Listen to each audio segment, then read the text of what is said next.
the notion that you can out-exercise a bad diet. Oh. We kind of touched on this, how people like will often punish themselves for I used to what see they've eaten this in the gym. all the time. Like I used to teach a lot of high intensity classes, and some of them would be like in a row, and people would try and stay to do the second one. I'd be like, what are you doing?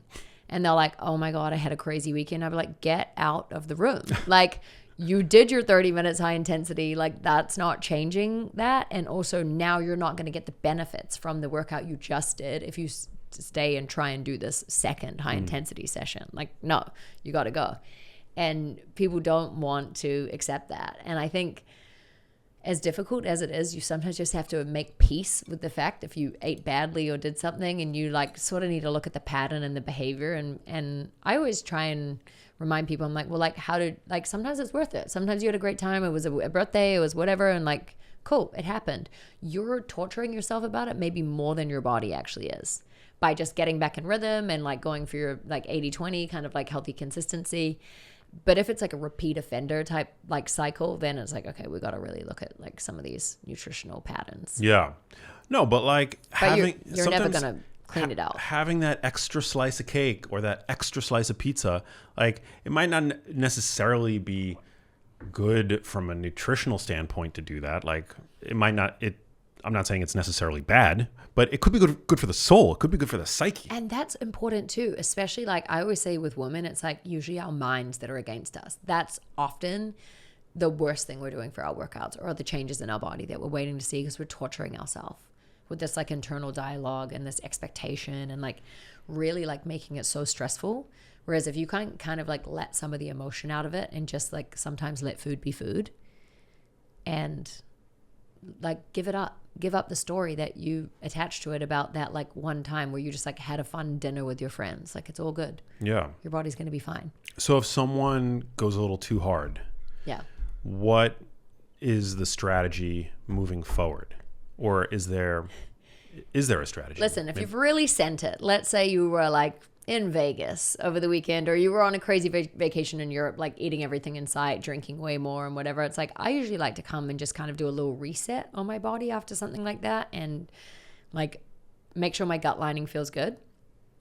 So I'll be, drinking bone broth first thing in the morning, but really focusing on like home cooked meals and being cognizant of my food and just going back to the basics of like, nutritional, like dense food. It sounds like the reset is more psychological. Yeah. And it's just like, even just being like not going from having fun and being really loose and like no boundaries to then going in like to the other extreme. Like your body's going to need some sort of balance there.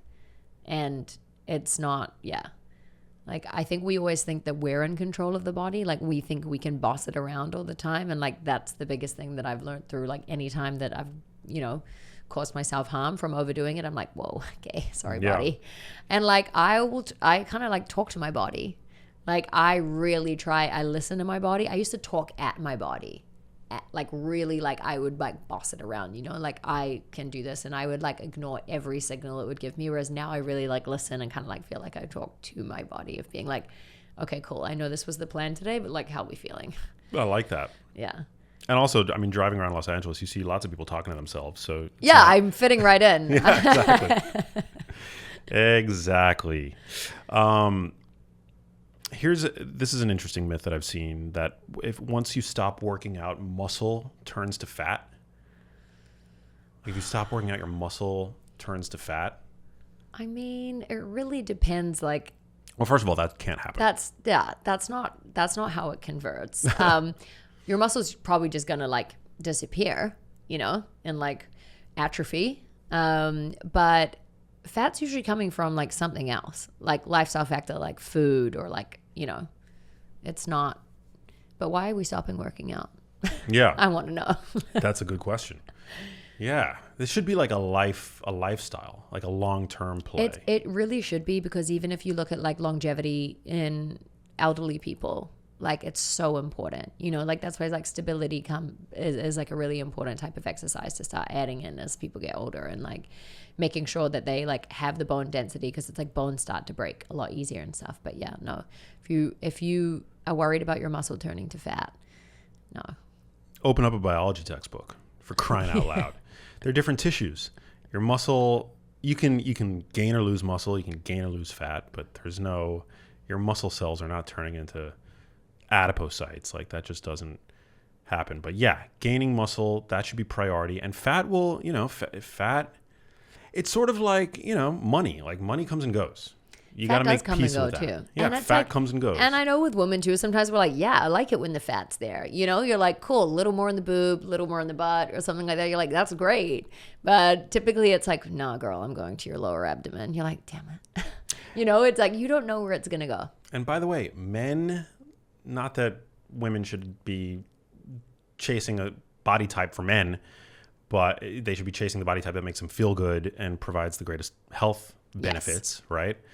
But like, if you do happen to be thinking about, the dating pool, like if you're whatever single, and that's something that has crossed your mind, like men have all different kinds of beauty is completely subjective. Yeah. Men have like, also whenever I've dated a girl, like whenever it's come up, do you think I've gained a little bit of weight? Like I'm into it. Yeah. They always, all my guy friends, they're always like, wow, I think my girlfriend looks so hot right now. And then on the other side, she's telling me that she's like so unhappy and whatever. And it's like, we're all a bit twisted in that regard. I think, it's such a journey to like have self-love.